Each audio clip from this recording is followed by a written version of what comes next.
Hi Aquarius, this is Teresa from Tarot by T, and I'm getting ready to do your Love TarotScope for November.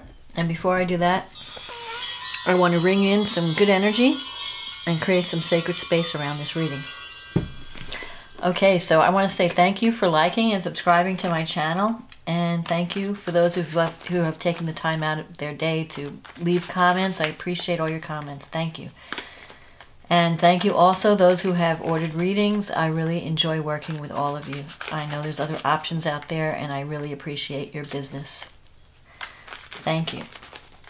So, and I hope I have served you well. So let's see what's going on for Aquarius for the month of November.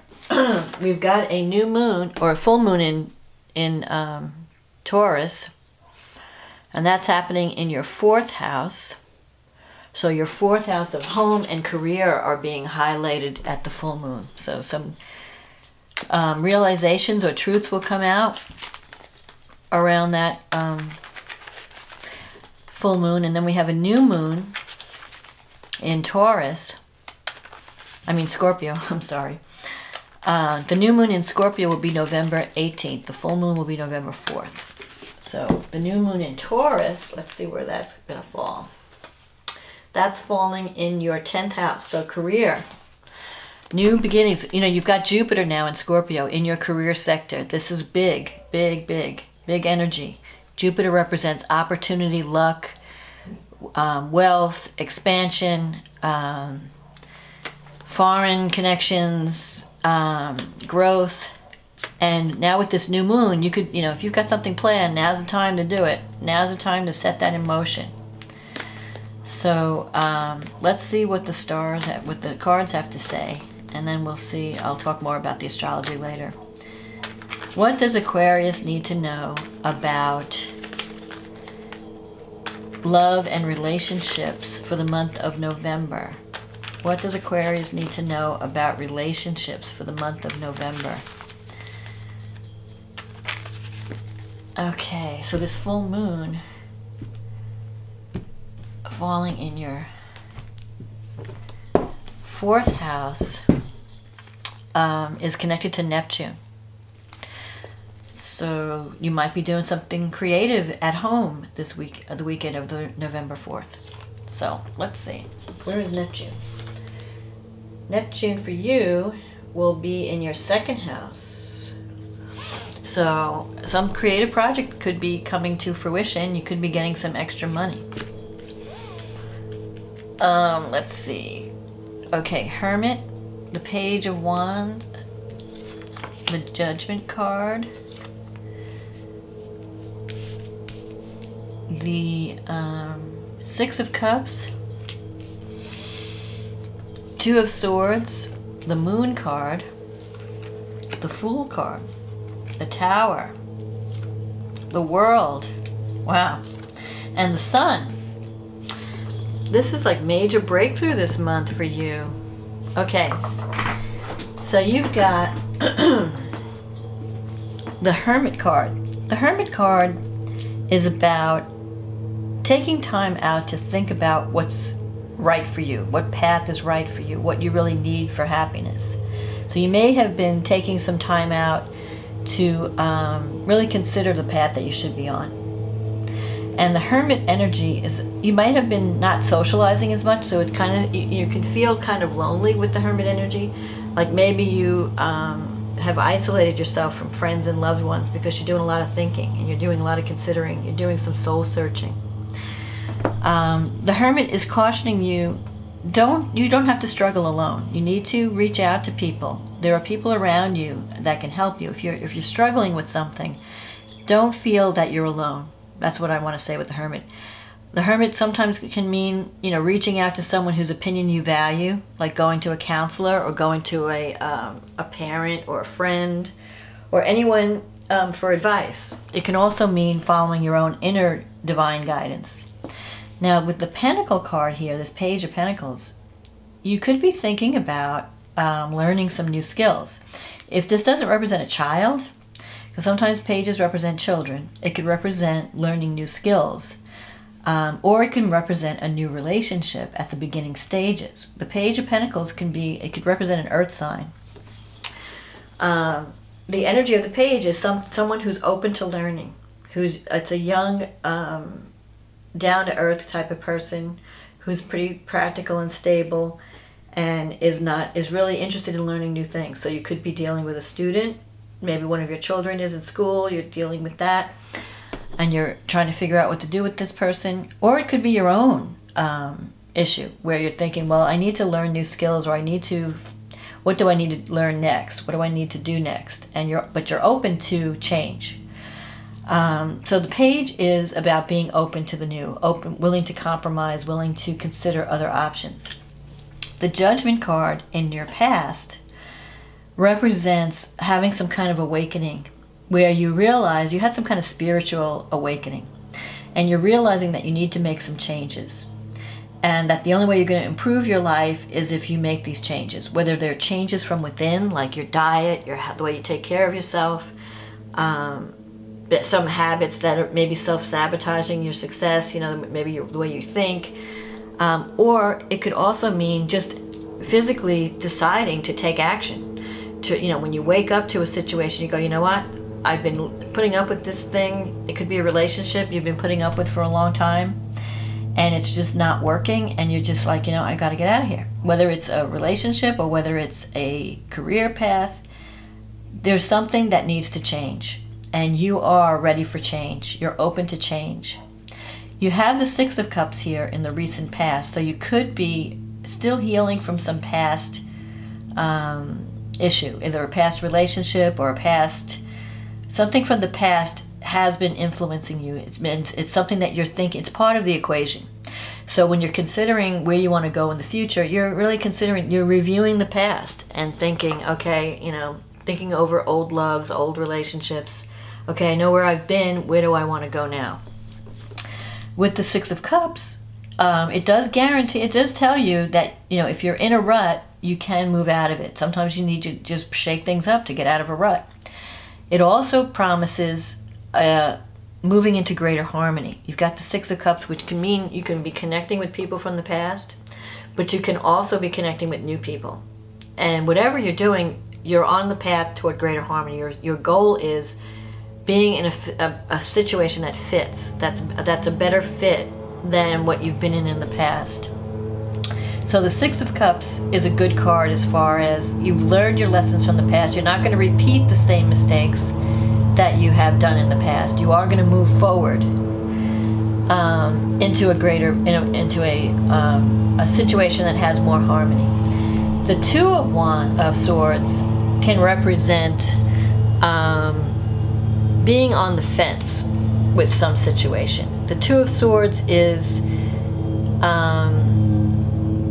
maybe if you've had a falling out with someone, it's like each person is waiting for the other person to make the first move, or you're afraid to bring up the situation, or you're afraid to let your guard down and put your cards on the table. So you could be interested in someone, but you don't want to let them know about it. You're waiting for them to show you a sign. With the Two of Swords, you could also be trying to decide between two paths. Do I stay in this situation? Do I move into something else? So you're doing a lot of thinking in November. And the Moon card here, part of the decision, you're trying to make a decision based on partial information. So it's like with the Moon, you're not seeing things clearly, or the information is not there for you. Like there's still stuff that you need to learn before you can make the right decision. Sometimes it can mean also that you're not seeing things, you're not evaluating things properly. Like you're either over dramatizing something, you're seeing the glamour side of something rather than seeing the reality, or you're thinking too negatively. So you want to avoid extremes of either making things look better than they are or making things look worse than they are. Whatever the Two of Swords and the Moon is, you could also be dealing with mental confusion, mental instability, like you're just not sure what's real. You're not sure what to believe. So you could be going through that. Like maybe you're not sure about the relationship you're in. Can I trust this person? Is this relationship going to turn out like the past relationship I was in? So there's confusion in terms of relationship in November. But one thing what will help clarify things is if you break the ice and you lay your cards out on the table. If you sit the person down and say, okay, this is what I'm looking for, this is how I feel, this is what I want, how do you feel? And that's the way you can break the deadlock and figure out if the other person is on the same page as you are. So you can get away from this confusion. But especially with this full moon coming up in Taurus, there is some, it's connected to Neptune. So there is some confusion, there is some illusion connected with the full moon. But one thing that full moons do is they bring information to light. So you could be, it will bring the truth to the surface. So you'll be able to make a decision. It'll help you to clear things up. Neptune in your second house, it could mean that you're making money through some type of artistic project or healing work. It also cautions you, if it's not art, if you're not dealing with art with Neptune in the second house, you want to be making sure that if you're dealing with any kind of financial transaction, you check all the documents carefully. So if you're selling a home, make sure that whatever the person is offering you, it's based on, it's truth or reality. So you want to check all the details and make sure you're going to get what you're promised. If it's a job situation, same thing. You want to make sure that you check the fine print and make sure that you're not signing up for something that you didn't plan on. Other than that, you've got the Fool here. So you're on the edge of a new beginning, a brand new beginning. I mean, look at these cards coming up the staff. You got the Fool, the Tower, the World, and the Sun. So the Tower in your environment, major change. This is a card about breaking down and rebuilding in a whole new direction. The Fool, it's like you're ready to start over. You're ready to start something totally new in a totally new place, a totally new environment. The Tower, it's like waking up. You're waking up, especially with the Judgment and the Tower together. You're seeing the reality. The moon is temporary. I think that you're gonna start to see the truth by this full moon. And that's going to motivate you to start something new by the new moon, which is going to be in Scorpio. And that's going to be in your house of career. So you could be really thinking along new lines. I need to, because the Tower is about feeling oppressed. Like you're in a situation where you feel like you're stuck or you're oppressed. Someone's blocking you. You feel blocked. You feel held back. You got the Fool, the World, and the Sun. You're going to break free. And especially, Uranus is going to be really active around the new moon. And let's see, in your house, it's going to be in your third house. That's the house of communication. So if you're working on any kind of communication, media project, communications, technology, website, whatever it is, it's going to break you free of this oppression. So you're going to be on a new path by the end of, well, at least you're going to start it. And the World promises success, and the Sun promises success. These are the two of probably the best cards in the deck. This is a card that's showing up in your wish fulfillment sector. So if you have a dream or a goal that you want to achieve this year, you've got Jupiter in your 10th house. So this is the time to go for it. And, things haven't been happening yet. Jupiter just moved into the 10th house last month. But it's waiting for that new moon. You're going to get that new moon now in November. November 18th, you're going to have that new moon. That's like the green light to go, go, go. So whatever you start now, it doesn't have to be, you don't have to do everything all at once in a month. But you have to begin. Just take that first step. If you take that first step right after the new moon, you are guaranteed success. I mean, look at these cards. The World, the Sun. The World card is everything coming together. You're going to be reaching you're either going to be reaching a global market, or you're going to be traveling to a new location. Whatever it is, you're going to feel like you're doing the work that you were meant to do. You're going to feel whole. You're going to feel welcome. So you might be either switching into a new relationship with someone who could be a foreigner. You could be dealing, or someone who's different than you in cultural ways. Different beliefs, different culture. Or you could be moving into a relationship or into a new career situation where they're going to love you. They're going to be like, oh, we're so happy to have you.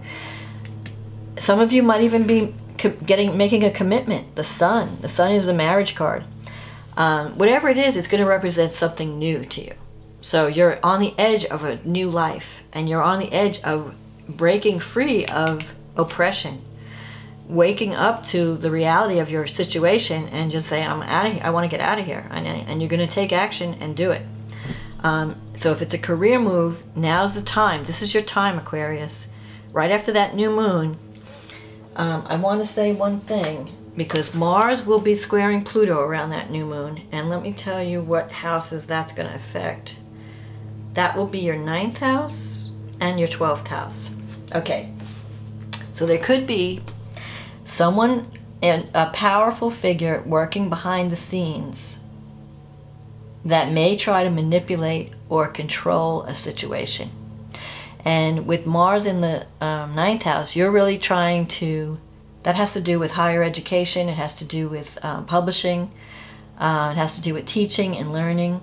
So there could be a conflict with this powerful figure.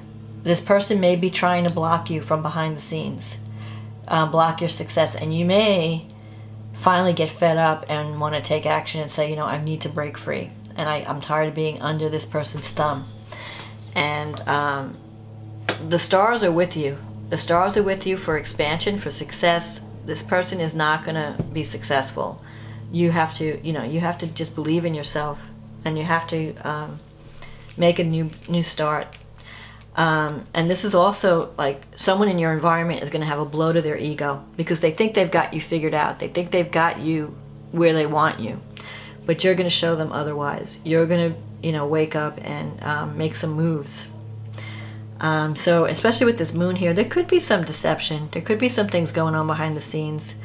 But you have a lot of great cards for new beginnings, and especially with this new moon in your career sector, don't let anyone hold you back. So whether it's a relationship that you need to break free of and start a new life with someone new, or whether it's a career situation that you need to break free of, don't let anyone manipulate you. Through fear or guilt or bullying. Don't let anyone, you know, make you doubt your abilities. And don't be afraid, which Aquarius is usually are not afraid of taking chances and doing something new. I mean, you're pretty open to a lot of things. But you've got a new life waiting for you, and I think you can make it work. You just, you've got the Sun as the outcome, so you can't go wrong. But there are some tricky things you need to watch out for. And you need to be honest, too. You need to really be honest with yourself, be honest with others. Like, maybe just talk to people and say, look, you know, I really like being in this relationship, but these are the things that bother me. Or these are the things I need and I'm not getting. Or I really like working here, but I need X, Y, and Z. At least you'll know where you stand, and you'll know by that conversation whether you should, you know, whether you're seeing things clearly or not. Sometimes, you know, we don't get information and we start making things up in our head. Well, she must mean this or he must mean that. And that's dangerous because you could be totally wrong. You could be totally reading a situation wrong. So the best way to get at the truth is to ask, is to sit the person down and talk to them. So I feel like you're going to get out of a rut in November, and you are going to make a new beginning in some type of career, either career or status. Because the 10th house, it could be career, but it's also your status in the world. So for some of you, it could be a relationship that you could be making more of a commitment with someone, and it will change your location. You might move into a different location with this person. Or if you have, you could have some kind of career success that where you have to either move, or it's just opening up a whole new life for you. So things look good for November for you, Aquarius. Just embrace the new, let go of the old, let go of whatever. You know, when truth comes out at the full moon, it will help you make your decision. And then get your ducks in a row and get ready to push after the new moon. Now, things may not, like December, we're going to have Mercury retrograde, so get your ducks in a row, but don't accept the job until after Mercury goes direct if you're going to look for a new job. But you have plenty of time. You have Jupiter in your 10th house for the whole year. So I think success is coming. You just have to, just don't give up hope and just put yourself out there. So that's my forecast for November. I hope this reading was a help to you, and I wish you the best of luck. and new life and wise decisions. And if you're celebrating Thanksgiving in the United States, happy Thanksgiving. I will talk to you again next month. Okay, bye now.